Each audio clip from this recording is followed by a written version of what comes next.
quelques bonnes pratiques, quelques petits conseils en DAX, j'espère que ça vous servira. Alors, premièrement, définir, documenter, suivre. On l'avait vu dans la première partie, là, définir avant d'agir.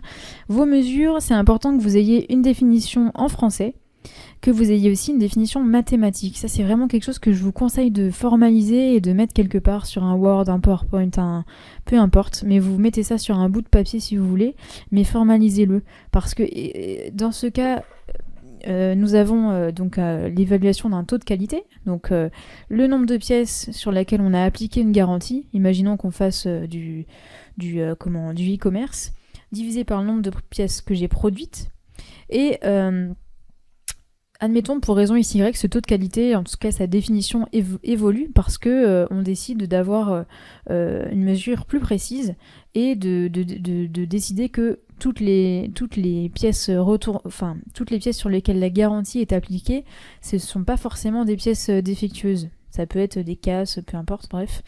Et donc du coup, on affine un peu notre mesure et on décide que ce ne sont plus le nombre de pièces sur lesquelles on applique une garantie, mais sur le nombre de pièces sur lesquelles qui sont retournées pour cause qualité, parce qu'on a une analyse plus fine des causes qualité au bout d'un instant T. Et pour cause qualité, on prend en compte que les 0,1, 0,2 est toujours divisé par le nombre de pièces produites. Donc dans ce cas-là, il faudrait vraiment mettre à jour votre documentation et expliquer pourquoi ça a évolué, et mettre en valeur justement cette évolution. Voilà, donc important de définir, documenter et suivre. Ensuite, la table des mesures. Important aussi, moi j'aime bien créer une table des mesures toute seule, une table vide dans laquelle je vais aller stocker mes mesures, et comme ça me sert un peu d'étagère sur laquelle je viens ranger mes mesures, et tout simplement parce que c'est plus facile à récupérer après, parce que quand elles se stockent un peu partout dans les tables, c'est toujours un peu laborieux de les retrouver.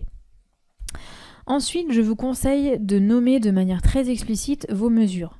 Pourcentage qualité, c'est bien, mais taux qualité pièce, c'est peut-être mieux.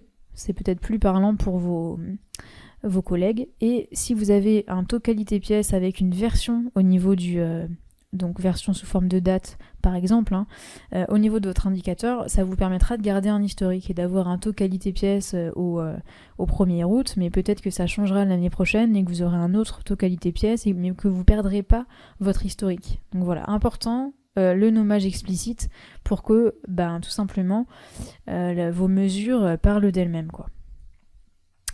Important aussi l'indentation. En DAX, on peut indenter, on peut mettre des espaces, on peut retourner à la ligne, on peut faire des tabulations, comme si on codait un peu dans d'autres langages, web notamment.